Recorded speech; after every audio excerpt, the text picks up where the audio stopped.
डोळा असं म्हणलं की पंच ज्ञानेंद्रियांपैकी सर्वांचा राजा असं म्हणायलाही हरकत नाही, किंवा ज्या डोळ्यांमध्ये तेजतत्व अधिष्ठित आहे असं पंचमहाभूतांचा विचार केला डोळ्याबद्दल, किंवा ही सुंदर सृष्टी ज्या अवयवामुळे आपल्याला दिसते तो डोळा, कला साहित्य कवी यांच्या नजरेतून, म्हणजे इथेही नजर हा शब्द आपण वापरतोय, यांच्या नजरेतून सौंदर्याचं प्रतीक असलेला सुंदर डोळा. तर अशा डोळ्याबद्दल जर आपण हेल्थ रिलेटेड माझ्या पॉडकास्टमध्ये जर आपण बोललो नाहीत, किंवा डोळ्यांची निगा कशी राखावी, डोळ्यांना काय आजार होऊ शकतात याबद्दल बोललो नाही, तर मला वाटतं हा सगळा प्रपंचच अर्धवट राहील. तर अशा या अतिमहत्त्वाच्या अवयवाबद्दल बोलायला तितकीच महत्त्वाची व्यक्ती आज आपल्याला आपल्या पॉडकास्टमध्ये लाभली आहे, डॉक्टर परीक्षित गोगटे. नमस्ते. तुमचं माझ्या पॉडकास्टमध्ये खूप खूप स्वागत आहे. आणि परीक्षित गोगटेंची मी थोडक्यात तुम्हाला ओळख करून देते. डॉक्टर परीक्षित गोगटे यांनी 1992 साली पुण्याच्या BJ मेडिकल कॉलेजमधून MBBSचं शिक्षण पूर्ण केलं. त्यानंतर गव्हर्नमेंट मेडिकल कॉलेज मिरजमधून त्यांनी MS ऑफ्थॅल्मॉलॉजीचं शिक्षण घेतलं. यात ते गोल्ड मेडलिस्ट आहेत. शिवाजी युनिव्हर्सिटीच्या सगळ्या मेडिकल पोस्ट ग्रॅज्युएट्समधले ते पहिले गोल्ड मेडलिस्ट आहेत. 1998 मध्ये त्यांनी DNB ऑफ्थॅल्मॉलॉजीचं शिक्षण पूर्ण केलं आणि 2001 मध्ये त्यांनी royal college of surgeons Edinburgh इथून FRCS तसेच international centre of I health London इथून कम्युनिटी आय हेल्थ या विषयात MSc केलं आहे. यात त्यांना डिस्टिंक्शन मिळालं आहे. त्यांना ऑल इंडिया ऑफ्थॅल्मॉलॉजी सोसायटीची पीडियाट्रिक ऑफ्थॅल्मॉलॉजीमध्ये 2021 साली ऑनररी फेलोशिप बहाल झाली आहे. इतकी उत्तम शैक्षणिक कारकीर्द असलेले डॉक्टर गोगटे 2010 पासून पुण्यात प्रायव्हेट प्रॅक्टिस करतात. तसेच ते कम्युनिटी आय केअर फाउंडेशन पुणेचे ट्रस्टी देखील आहेत. 2012 पासून ते DY Patil medical college Pimpri येथे असोसिएट प्रोफेसर म्हणूनही कार्यरत आहेत. ते अथर्व नेत्रालय प्रायव्हेट लिमिटेडचे मेडिकल डिरेक्टर म्हणूनही काम बघतात. त्यांच्या गाठीशी 70,000हून जास्त इंट्राऑक्युलर सर्जरीज आणि 1900हून जास्त आय सर्जरीजचा अनुभव आहे. 10 वेळा त्यांनी कर्नल रंगाचारी सेशनमध्ये सादरीकरण केलं आहे. ते school of medicine, dentistry and biomedical engineering, Queen's University Belfast United किंगडममध्ये ऑनररी लेक्चरर आहेत. त्यांचे पियर रिव्ह्यूड जर्नल्समध्ये 126 पेपर्स आहेत.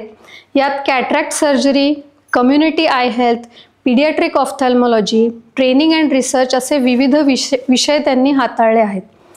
त्यांना अनेक ठिकाणी कॅटरॅक्ट सर्जरीवर बोलण्यासाठी बोलवण्यात आलं होतं. यात Abu Dhabi, China, USA, UK, Oman, Ethiopia, Uganda, Germany, Cameroon, Malaysia, Indonesia, Spain, Mongolia, Zambia, Egypt, Ghana आणि पाकिस्तान या देशांचा समावेश आहे. पीडियाट्रिक ऑफ्थॅल्मॉलॉजी या विषयात ही अनेक ठिकाणी त्यांना बोलण्यासाठी आमंत्रित केलं गेलं होतं, जसे Dubai, Brazil, Sri Lanka, Kenya, Syria, Oman, Cambodia, Nepal, Mexico, Bangladesh, Zambia, Japan, Saudi, Singapore, South Africa आणि तंझानिया. याशिवाय ते एक उत्तम रीडर, माउंटेनियर आणि ट्रॅव्हलर आहेत. त्यांना पोस्टेज स्टॅम्प कलेक्ट करण्याचाही छंद आहे आणि कॉइन्स कलेक्ट करण्याचाही छंद आहे. तर आता आपल्या व्ह्यूअर्सना कळलं असेल की मी अधिकारवाणीने डोळा या विषयावर बोलायला परीक्षित गोगटे यांना आपल्या पॉडकास्टमध्ये बोलवलं आहे. आणि डोळा या विषयावरची जी काही तुमचीही प्रश्न असतील किंवा तुमच्या अडचणी असतील त्याही तुम्ही कमेंट्समध्ये डॉक्टर गोगटे यांना विचारू शकता. तर माझा पहिला प्रश्न डॉक्टरांना हा असेल की एका सामान्य माणसाला डोळा अवयव म्हणून त्यांना काय माहिती असली पाहिजे डोळ्याची? जसं तुम्ही सुरुवातीलाच म्हटला की या पंचेंद्रियांमध्ये डोळा हा सगळ्यात स्पेशल आहे, सगळ्यात अग्रणी आहे. कारण की आपण जे काही जगाबद्दल शिकतो, बघतो, तर त्याच्यातलं 70% ज्ञान हे आपल्याला दृष्टीमुळे मिळतं. आणि आपण जर मनुष्य म्हणून बघितलं तर इन द एव्होल्युशनरी स्केल आपल्याला we don't have a great sense of smell or a great sense of hearing, but our sense of sight is one of the best in the entire animal kingdom. And one of the reasons why humans are at the top of the evolutionary pyramid is because of their cerebral cortex and their eye or their vision. Okay. आणि आपण brain कडनं येणाऱ्या 12 cranial nerves मानतो की ज्या main आहेत, तर त्या 12 पैकी 6 क्रेनियल नर्व्स अर्ध्या या फक्त डोळ्याला प्रोटेक्ट करायला किंवा डोळा हलवण्याकरता आहेत. तर एवढं म्हणजे सृष्टीमध्ये किंवा डोळ्याचं महत्व आहे. आणि पूर्वी पण म्हणजे डोळस नसणं हे अगदी मृत्यू सारखंच मानलं जायचं.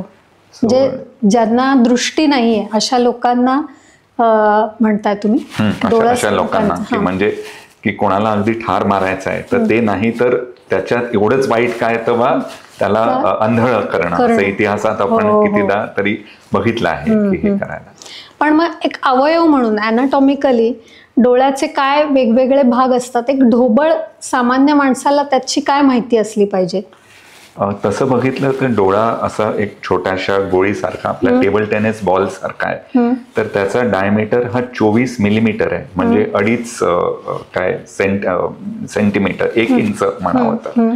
आणि त्याच्यात बाहेरचा स्क्लेरा जे आपल्याला पांढरं दिसतं, which is the protective covering, त्याच्या आतलं आयरिस किंवा युव्हिया जे आपल्याला काळं बाहुलीमधनं दिसतं, आणि सगळ्यात आतला रेटिना जो मेन आहे की जिथं जे आपल्या डोळ्यावरती प्रकाश पडतो त्या प्रकाशाचं केमिकल मध्ये रूपांतर होऊन, रसायन रूपांतर होऊन ब्रेनला इलेक्ट्रिक विद्युत सारखे सिग्नल पाठवणं. तर हे रेटिना हे मेन आहे की जिथं light energy is converted to chemical energy to electric energy, आणि तो लाईट, तो प्रकाश त्या रेटिनावर नीट पोचावा म्हणून तसा सगळा डोळा हा पूर्णपणे पारदर्शक आहे, ट्रान्सपरंट आहे. तर जसं आपण म्हणतो की eyes are the window to the world, तर उलट पण आहे की आपल्याला जर आपल्या शरीराच्या बऱ्याचशा व्याधी बघायच्या आहेत, डायबिटिक रेटिनोपॅथी, हायपरटेन्शन, तर ते आपल्याला रेटिनावर ऍक्च्युअली त्या रक्तवाहिन्या, ब्लड व्हेसल्स दिसतात.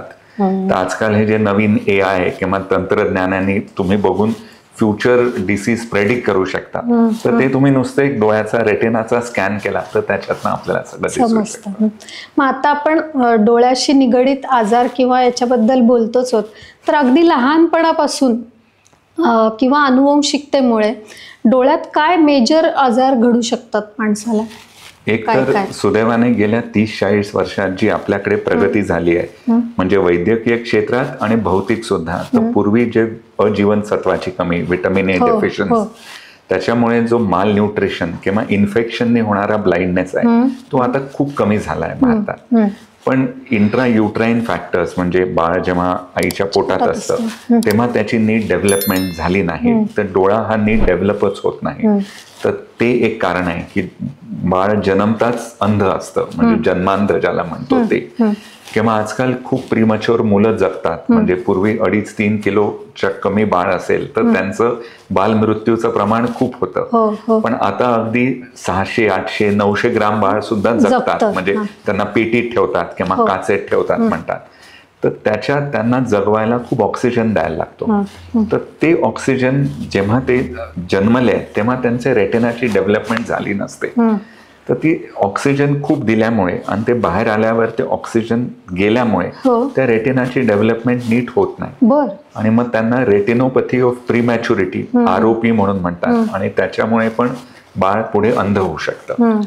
मग लहानपणी खेळताना इजा झाली, आता कोणी जास्त फटाक्यांची खेळत नाही, पण फटाके, गुलेल, काटे म्हणजे या छोट्या याने सुद्धा डोळ्याला इजा आणि अंधत्व आहे.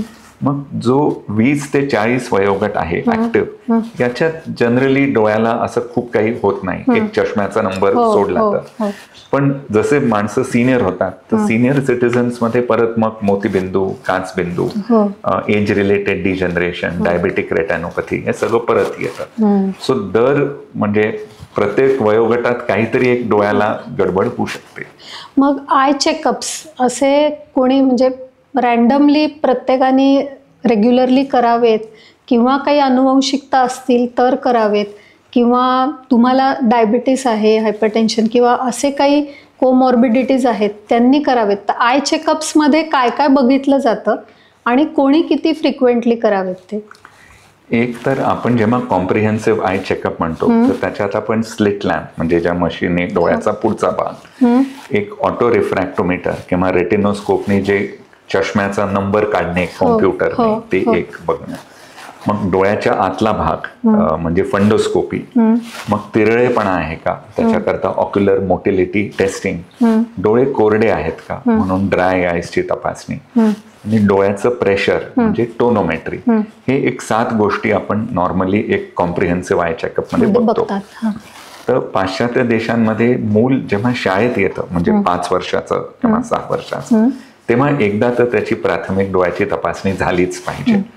खूप ठिकाणी तर जन्मताच बाळाची पिडियाट्रिशियन्स जेव्हा सगळं बघतात कंजेनायटल अॅनॉमलीज तर तेव्हा बघतातच, पण 3 to 6 years मध्ये एकदा झाली पाहिजे. आणि त्याच्यानंतर शाळेत असताना दर 2 वर्षातनं एकदा, त्याच्यात जर समजा चष्म्याचा नंबर निघाला तर मग दरवर्षी, मग वयोवर्ष 20 ते 40 मध्ये 2-3 वर्षात एकदा बघितलं तरी चालतं, कारण की तेव्हा काही फारसं होत नाही. 40 नंतर परत आयडियली एव्हरी इयर, पण दर 2 वर्षांनी, आणि एकदा सिनियर झाले तर मग तर दरवर्षीच, कारण की तेव्हा बरंच काही होऊ शकतं. आता डोळ्यांना काही गोष्टी हानिकारक असतात, त्यात आपण सनग्लासेस वापरतो. तर सनग्लासेसच्या नावातच आहे की sun is not, I mean can do some damage to the eye. तर त्याचा एक ब्युटिफिकेशन भाग सोडला सनग्लासेसचा, तर सनग्लासेस काय करतात आणि सनग्लासेस घेताना आपण काय बघितलं पाहिजे? त्याचं UV प्रोटेक्शन, त्याच्यात UV प्रोटेक्शन आहे का? तर त्याच्यामध्ये मोस्ट सनग्लासेस विल हॅव, कारण की UV लाईटने कॅटरॅक्ट व्हायची शक्यता जास्त असते. तर जे हाय सीजवर राहतात, बेटांवर राहतात किंवा माउंटन्स हिमालयात राहतात, त्यांच्या मते त्या लोकांमध्ये मोतीबिंदू लवकर होतो, तर तो सनग्लासेसने डेफिनेटली प्रोटेक्ट होतो. आणि हायर अल्टिट्यूड्स आणि हायर लॅटिट्यूड्सला सनग्लासेसचा डेफिनेटली उपयोग आहे. पण मग त्या UVचं काय पॅरामीटर्स काय असतात की UV प्रोटेक्शन? त्याच्यात 2-3 आहेत. खूपशा याला ते एक अँटी रिफ्लेक्टिंग कोटिंग टाकतात की त्यांनी म्हणजे बाहेरचं रिफ्लेक्ट व्हावं म्हणून, UV ब्लॉकिंग व्हावं. पोलरॉइड स्पेक्टेकल्स असतात की the harmful rays are cut out. पण त्याचा एक हे पण असतो की बाहेर ते सनमध्ये सनग्लासेस आर रिअली गुड, पण because they cut out a lot of light, ते घरात किंवा आत वापरले तर मग आपल्याला कमी पण दिसतं त्यांनी, तर तो त्याचा एक दुष्परिणाम किंवा. आता लाईफस्टाईल जे आता काही वर्षात आपण बघतो तर स्क्रीनला खूप एक्सपोज्ड असतात लोक, म्हणजे अगदी लहान मुलांपासून ते आता नोकरी करताना तर ते अपरिहार्य आहे त्यांच्यासाठी की दिवसभर तुम्ही कम्प्युटर स्क्रीन समोर आहात, किंवा आता स्क्रीन टाईम पण एक बघण्याचं ह्याच्यात ॲप असतं आपल्या फोनमध्ये.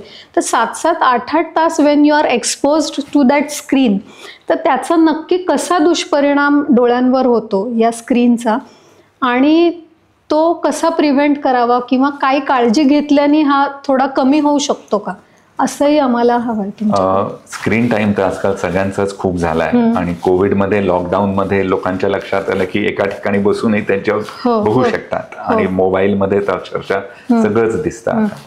तर स्क्रीन टाइम पूर्वी हा टेकीज, सॉफ्टवेअर प्रोफेशनल्स किंवा काही लोकांमध्येच असायचा, पण आता अगदी छोट्यातल्या छोट्या मुलाकडे सुद्धा मोबाईल असतो आणि त्याला तो वापरता येतो. नाही, आणि खूप म्हणजे आयांची पण सवय बघितली आहे मी की just because that kid should eat something किंवा काय, त्याला डिस्ट्रॅक्ट करायला किंवा तो रडतोय म्हणून आणि आपल्याला त्याला शांत करायला वेळ नाहीये म्हणून त्यांच्या हातात मोबाईल द्यायचा, म्हणजे ही खरं तर खूप चुकीची गोष्ट आहे. पण बरोबर आहे, त्याचे डोळ्यापेक्षा मनावर आणि साईकवर अजून कितीतरी परिणाम होत असतील. पण डोळ्यावर एक आहे की people get so engrossed when they are working or they are watching say a podcast or whatever, they forget to blink, they are so immersed in it, so that makes their eyes go dry, डोळे कोरडे पडतात. तर तसे पुण्याचं हवा climate तशी कोरडीच आहे, त्याच्यात एवढं प्रदूषण आणि त्याच्यात जर सारखा स्क्रीन एक्सपोजर झाला तर ड्राय आय किंवा कोरडे डोळे याचं तसं बघितलं ते एक एपिडेमिकच आहे, एक पॅन्डेमिकच आहे. आणि त्यांनी डोळे थकतात आणि सारखे कोरडे पडल्यामुळे there is reflex watering, so पेशंटला वाटतं माझ्या डोळ्यातनं कधी कधी पाणी येतं, डोळे थकल्यासारखे वाटतात, टोचतात, जळजळ होते. दुसरं एक कारण आहे की लोक इतकं काही काही करतात आणि हे बघतात की ते झोपायलाही विसरतात. म्हणजे जे 6-7 तास झोप ती पण होत नाही. तर त्यांनी that also predisposes to dry eye. A lot of hormonal changes predispose to dry eye. आपण जसं वय वाढतं 40 किंवा 50 नंतर तर skin becomes dry, eyes also become dry. तो हे सगळे they kind of compound each other. आणि स्क्रीन टाइमनी 2 गोष्टींचं खूप वाढलंय. ऑक्युलर मॉर्बिडिटी म्हणा, दृष्टीदोष, एक तर कोरडे होणे डोळे, आणि दुसरं मायोपिया, की ज्याला आपण म्हणतो की बा जवळचं फक्त दिसतं, लांबचं दिसत नाही, जो दृष्टीदोष आहे, रिफ्रॅक्टिव्ह एरर. तर मायोपियामध्ये पूर्वी आम्ही शाळा तपासायचो तर 3 ते 4% मुलांना मायोपिया असायचा. म्हणजे आपल्या लहान असताना ढापणे किंवा हुशार मुलं तर 50च्या मध्ये एखाद दुसराच मुलगा चष्मा लावायचा. तर आता ते प्रमाण 10 ते 12-15% झालंय म्हणजे चांगल्या शाळेमध्ये. आणि आपण जर ईस्ट एशियन कंट्रीज बघितले, जपान, सिंगापूर, हाँगकाँग, की जिथं आधीच पीपल आर व्हेरी ड्रिव्हन किंवा हे, तर त्यांच्यामध्ये मायोपिया इज नाव 60 to 70%. म्हणजे it is a public health problem. तर आणि तो आपल्याकडे व्हायला लागलाय.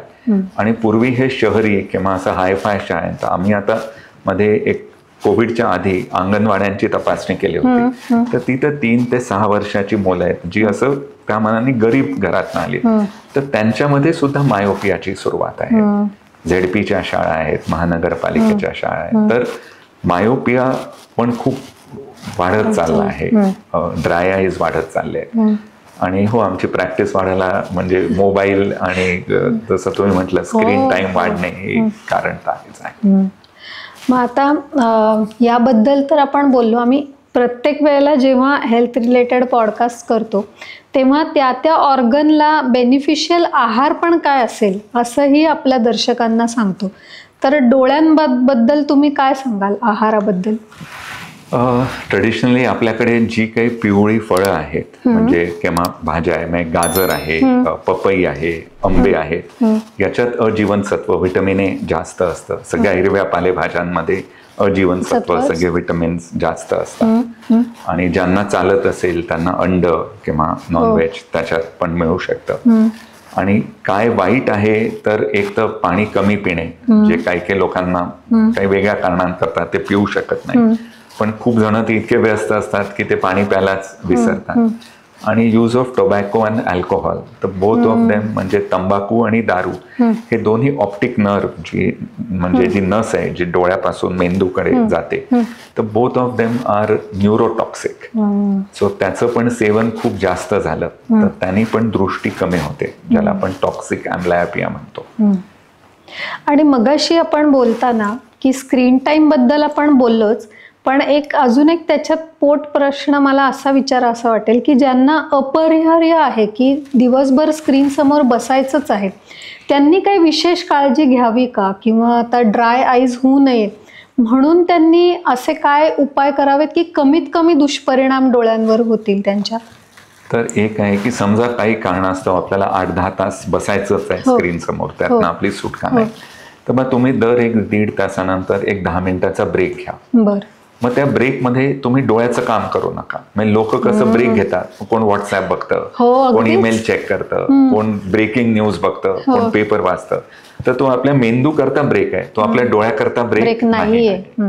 मग त्या एक छोट्याशा ब्रेकमध्ये तुम्ही चक्कर मारून या, तुम्ही कोणाशी गप्पा मारा, तुम्ही चहा प्या, आणि थोडं तरी तुम्ही रोज 15-20 मिनिटं काहीतरी एक फिजिकल एक्सरसाइज करा. कारण की शरीराचा मसल टोन चांगला राहिला तर डोळ्यातला पण मसल टोन चांगला राहतो. नुसतं एकाच ठिकाणी बसून तुम्ही त्याच्या समोर आहे तर मग ते काही चांगलं नाही. मग तुम्ही ब्लिंक करा. समजा तुम्ही एकटेच असाल स्क्रीन पुढे तर मध्ये मध्ये आठवणीने ब्लिंक करायचं. कारण की दरवेळेस आपण ब्लिंक केलं की आपले जे अश्रू आहेत ते त्या कॉर्नियावर पसरतात, तर तो डोळा ऑटोमॅटिक ओला होतो. पाणी भरपूर प्या, पाणी नाही तर ताक प्या, सूप प्या, कढी प्या, म्हणजे कुठलं पण एक लिक्विड तुम्ही जास्त प्या. मग आजकाल टिअर सबस्टिट्यूट मिळतात, आय ड्रॉप्स मिळतात. जसं आपली कोरडी त्वचा असेल तर आपण काय व्हॅसलीन लावतो किंवा निव्हियाला moisturiser. So it is a moisturiser for the eyes. आणि विशेषतः जे म्हणजे मिडल एज किंवा पुढचे आहेत की ज्यांचे डोळे तशी ड्राय आहेत, आजकाल तर अगदी टीनेजर्स मध्ये पण कोरडेपणा दिसतो, तर ते मॉइश्चरायझर पण तुम्ही वापरा रेग्युलरली. आणि अगदी जे कामाचं आहे ते सोडून इतर वेळेस तरी मग स्क्रीनकडे कमी बघा. नाही तर lot of socialising, lot of entertainment is on screen. झोपेपर्यंत तो स्क्रीन चालू असतो असं आता दुर्दैवाने दिसतंय आपल्याला. आणि ते एवढा चालू असतो की लोकांना झोपच येत नाही, मग ते अजून ते स्क्रीन बघतात. आता डोळ्यांच्या बाबतीत बऱ्याच वेळा काही काही चुकीच्या गोष्टी केल्या जातात, त्याच्याकडे आपण जाऊयात. जसं आता आपण मगाशी बोलताना बोललो होतो की काहीतरी डोळ्यात गेलं की डोळा चोळणे किंवा म्हणजे फर्स्ट एड काय करावी when some foreign body goes into your eye. घरच्या घरी तर डोळ्यात आपण पाणी मारू शकतो, दॅट इज वन. जर आपल्याकडे कोणी मदतनीस किंवा कोणी असेल, एखादी सिरिंज असेल तर त्याने आपण फ्लश करून डोळा साफ करू शकतो. आणि त्यांनी पण नाही झालं तर मग सगळ्यात उत्तम, कारण की डोळा हा तसाच खूपच नाजूक हे आहे, तर त्याच्याशी उगीच स्वतःच काही छेडखानी करण्यापेक्षा मग जवळचे जे कोण डॉक्टर आहे त्यांना जाऊन दाखवणे.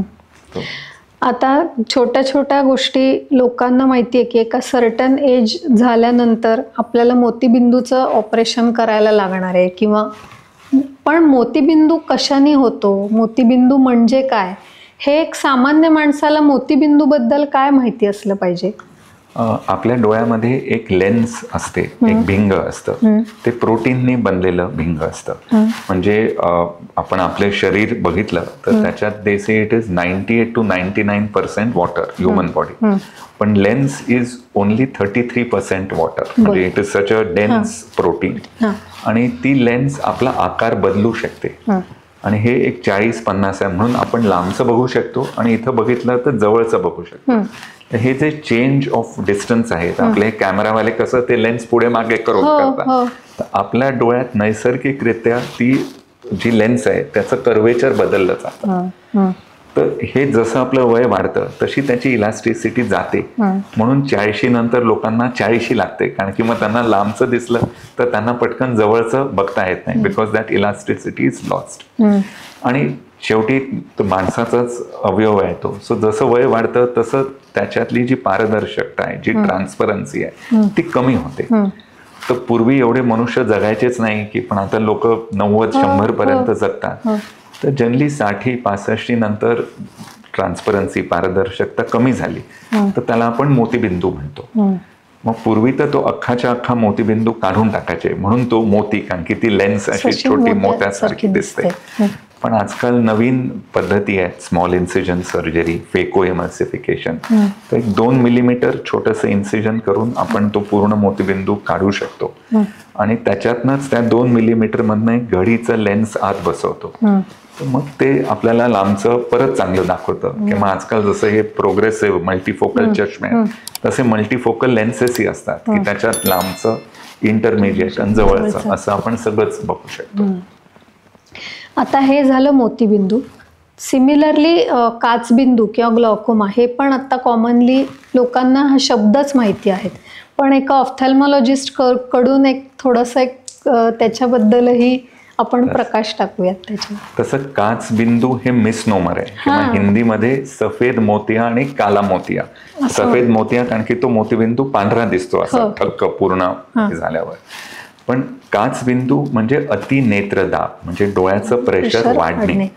तर खूप प्रेशर वाढलं तर जी नस आहे जी डोळ्यापासून मेंदूकडे जाते त्याच्यावर प्रेशर येतं आणि त्या प्रेशरने ती नस मरते किंवा त्याचं निकामी होते. आणि आपल्याला माहिती आहे कुठली नर्व सेल एकदा मेलं, once it dies it cannot regenerate. तर त्यामुळे ग्लॉकोमा किंवा काचबिंदूने झालेलं अंधत्व हे परमनंट असतं. मोतीबिंदूचं कसं आपण मोतीबिंदू काढून लेन्स घातली तो परत दिसायला लागतं, तसं ग्लॉकोमाला नाही आहे. वी कॅन प्रिव्हेंट ब्लाइंडनेस, पण एकदा ब्लाइंड झाला तर मग आपण परत दृष्टी नाही आणू शकत. पण मग याच्यात अनुवंशिकता पण दिसते ना, अनुवंशिकता आहे. मग असं काही सिम्पटम्स दिसतात का रुग्णाला की जेणेकरून त्यांनी ते पटकन प्रिव्हेंट करावं? ग्लॉकोमाचे 2 प्रकार आहेत, एक अँगल क्लोजर आणि ओपन अँगल. ओपन अँगल जो जास्त कॉमन आहे ते it is called as a silent thief, कारण की तो काही न सांगता तुमची दृष्टी चोरून नेतो. सो त्याच्यात काहीच पेशंटला कळत नाही. तर मग त्याला रेग्युलरली डोळे चेक करणे, मग दरवेळेस चेकमध्ये डोळ्याचं प्रेशर मोजलं जातं. तर ते 12 ते 19 हे नॉर्मल प्रेशर आहे. मग ते वाढलं असेल तर मग पुढच्या तपासण्या होतात. आणि जो अँगल क्लोजर आहे त्याच्यात मग बरेचदा डोळा दुखतो, लाल होतो, दृष्टी एकदम कमी होते. पण दोन्ही याच्यात जर आपण औषधं दिली, जसं आपण बीपीची गोळी देतो आणि बीपी कंट्रोलमध्ये ठेवलं तर मग माणसाला हार्ट अटॅक येत नाही, काय स्ट्रोक, पॅरालिसिस येत नाही जर त्यांनी नीट औषधं घेतली. तर तसंच ग्लाउकोमाचे रेग्युलर आय ड्रॉप्स घेतले तर त्यांना म्हणजे वर्षोनवर्ष अक्षरशः दशकं चांगलं दिसू शकतं. म्हणजे असं. आता अजून एक कॉमनली आपल्याला दिसणारी गोष्ट म्हणजे भारताला तर आता डायबिटीसचं कॅपिटलच म्हणलं जातं. तर डायबिटीसशी असोसिएटेड डायबेटिक रेटायनोपॅथी याच्याबद्दलही तुमच्याकडून ऐकायला आवडेल की नक्की काय होतं. डायबिटीज मध्ये काय होतं, एक तर शुगर वाढते इन्शुलिनच्या याने, पण जे ऑर्गनचं डॅमेज आहे ते मायक्रो अँजिओपॅथीने होतं. म्हणजे ज्या छोट्या रक्तवाहिन्या आहेत त्या छोट्या रक्तवाहिन्या लीकी होतात. तर त्या डोळ्यात लीकी झाल्या तर तो रेटिना नीट काम करत नाही तर दृष्टी कमी होते. हृदयात लीकी झाल्या तर हार्ट अटॅक येईल, मेंदूत लीकी झाल्या तर स्ट्रोक, पॅरालिसिस येईल, किडनीमध्ये लीकी झाल्या तर किडनी फंक्शन कमी होईल. सो मायक्रो अँजिओपॅथी ही शरीरभर होते, सगळीकडेच होणार आहे. पण डोळा हे पारदर्शक आहे, ट्रान्सपरंट आहे. तर आपण अँजिओग्राफी न करता नुसतं डोळ्यात टाकून त्या फंडस्कोपनी त्या ब्लड व्हेसल्स बघू शकतो. म्हणून जे कोण डायबिटीसचे डॉक्टर आहेत, फिजिशियन्स आहेत, ते नेहमी म्हणतात की तुम्ही वर्षातनं एकदा डोळे तपासा. तर ते फक्त डोळ्याकरता म्हणून नाही, तिथलं जे ब्लड व्हेसल्स दिसून तुम्हाला शरीरभर काय आहे याचा अंदाज येऊ शकतो. डोळ्यांशी निगडीत आपण आता बऱ्याच प्रॉब्लेम्सशी रिलेटेड बोलतोय आणि तुम्ही पीडियाट्रिक ऑफ्थॅल्मॉलॉजी मध्ये एवढं काम केलंय, तर स्क्विंट किंवा तिरळेपणा याबद्दलही खूप कमी लोकांना माहिती आहे. तर एक थोडीशी त्याची पण आपण ओळख करून देऊयात या निमित्ताने. हो, स्क्विंट म्हणजे आपले दोन्ही डोळे सरळ असतात आणि दोन्ही डोळे सगळीकडे एकत्र फिरतात. तर ते सरळ नसले, बाहेर किंवा आत असले त्याला आपण तिरळेपणा म्हणतो किंवा हिंदीमध्ये भेंगापण म्हणतात. तर त्याला सोशल स्टिग्मा आहे, म्हणजे असं लुकिंग लंडन, टॉकिंग टोकियो किंवा असं म्हणजे. पण ते चष्म्याने किंवा ऑपरेशनने अगदी सहजरित्या ते ठीक होऊ शकतं अगदी त्याच्यात. तर इनफॅक्ट आता जसं लहान मुलांची दृष्टी तपासायला लागले, योग्य वयात त्यांना चष्मे द्यायला लागले, तर तसंही स्क्विंटचं प्रमाण हे कमी होत चाललंय पूर्वीपेक्षा.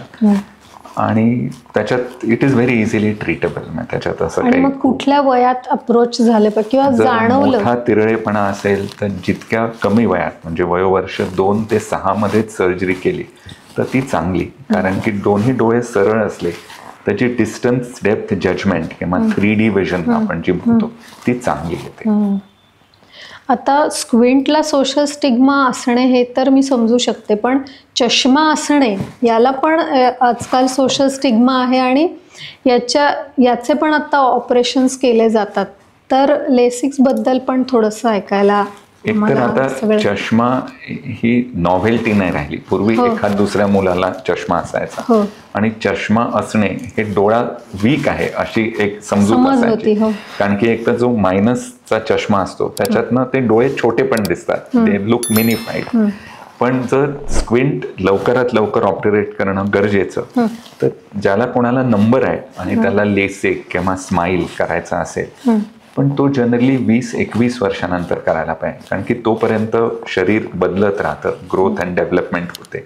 तर चष्म्याचा नंबरही बदलू शकतो. आयडियली तर 21 नंतरच 21 नंतर सर्जरी करावी. आणि खूप छोट्या नंबरची नाही केली तरी चालते. आम्ही 2-2.5च्या खालच्या नंबरची नाही म्हणतो, कारण की त्यांना बऱ्यापैकी कामं बिना चष्मा करता येतात. पण अगदी म्हणजे आमच्या दवाखान्यात आता आम्ही -26 पर्यंत 0 केलेला आहे. तर 8 किंवा 10 नंबर नंतर कॉर्नियाच्या ज्या सर्जरीज आहेत, लेसिक किंवा स्माईल, त्या नाही होत. मग ICL किंवा IPCL डोळ्याच्या आत लेन्स घालून करणं, तर त्याने किती मोठा नंबर असेल तरी आपण तो 0 करू शकतो. पण चष्मा हा आम्ही नेहमी पालकांना सांगतो, म्हणजे आमच्याकडे आहे की जेव्हा पहिल्यांदा कळतं की या छोट्या 12 वर्षाच्या मुलीला चष्मा आहे, तर त्या मुलीपेक्षा तिच्या आई वडिलांना जास्त दुःख होतं. म्हणजे असं रडतात किंवा असं आमच्या मुलाला काय, तर असं काही तो फार मोठा दोष नाही आहे, कमी दिसतंय, चष्मा लावला तर चांगलं दिसेल. आणि शेवटी डोळ्यांचं काम हे बघणे आहे, तर त्यांना चांगलं बघता यावं, त्याच्याकरता जे काही लागेल ते आपण करायलाच पाहिजे. असं मला असं वाटतं की मला जे असलेले डोळ्यांबद्दलचे प्रश्न होते ते मी तुम्हाला बऱ्यापैकी सगळे विचारलेत, आणि आपल्या प्रेक्षकांनाही जे असतील ते कमेंट्समध्ये लिहितील.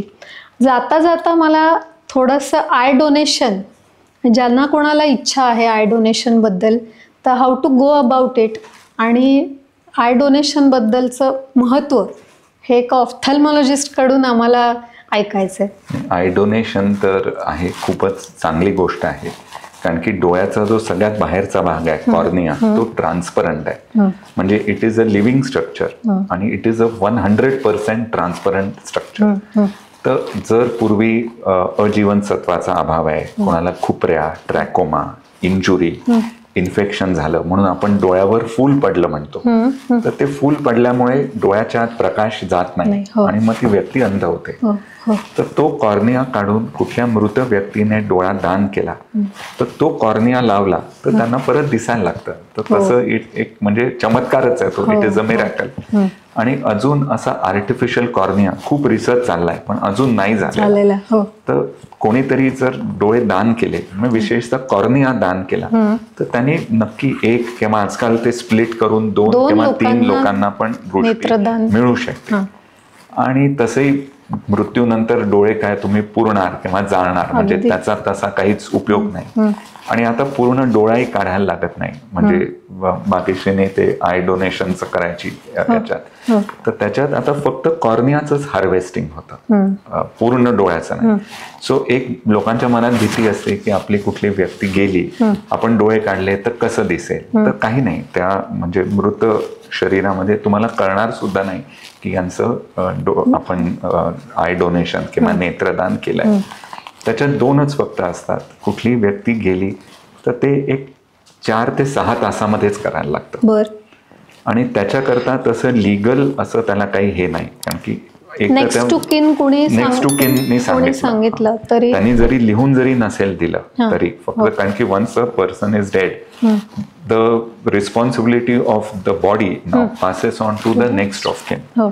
सो त्यांनी जरी सांगितलं तरी an eye donation can be done. आणि अवयव दान कुठल्याही प्रकारचं हे अगदीच चांगलं आहे, डोळ्याचं असो, म्हणजे जाता जाता आपण त्या रूपाने उरणार आहोत या सृष्टीमध्ये. हा केवढा एक आणि छान आहे, म्हणजे खूप सर्वश्रेष्ठ दान आहे तसं बघितलं तर. आणि तसं म्हटलं तर त्याला काहीच मोल नाही, म्हणजे ते अनमोल आहे, म्हणजे असं, आणि तुम्ही पैशाने विकत घेऊ शकत नाही ते.